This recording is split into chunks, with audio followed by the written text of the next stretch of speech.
எல்லாருக்கும் வணக்கங்க. திரும்பவும் உங்களை கோடிஃபை சேனலில் சந்திக்கிறதுல மகிழ்ச்சி.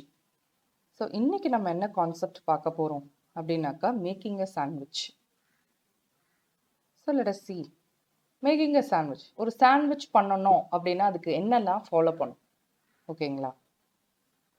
ஒரு ப்ரெட்டை எடுக்கணும், அதுக்கப்புறம் அதில் பட்டர் தடவணும், நெக்ஸ்ட் நம்ம என்ன வெஜிடபிள்ஸ் நமக்கு வேணுமோ அதை ஃபில் பண்ணணும், நெக்ஸ்ட் இன்னொரு ஸ்லைஸ் ப்ரெட் எடுக்கணும், அதில் வெண்ணெயை தடவணும், அப்புறம் 2 சைடும் டோஸ்ட் பண்ணிட்டு பிளேட் பண்ணலாம்.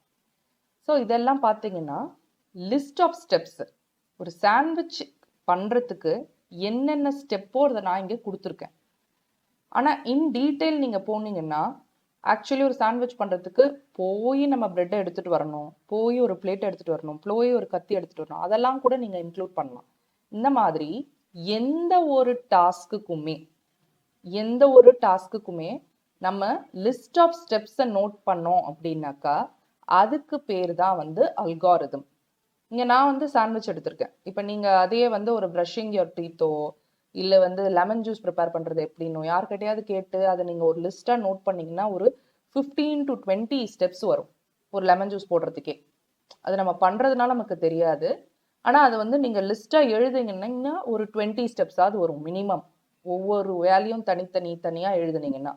ஸோ அந்த மாதிரி எந்த ஒரு ஒர்க்கை கம்ப்ளீட் பண்ணுறதுக்கு முன்னாடியும் ஒரு லிஸ்ட் போட்டோம்னா, அதோட ஸ்டெப்ஸ் என்னென்ன அப்படின்ற ஒரு லிஸ்ட் போட்டோம்னா அதுக்கு பேர் தான் அல்காரிதம். இப்போ புரியுதுங்களா நான் ஏன் சாண்ட்விச்சை காமிச்சேன் அப்படின்னு? ஓகே.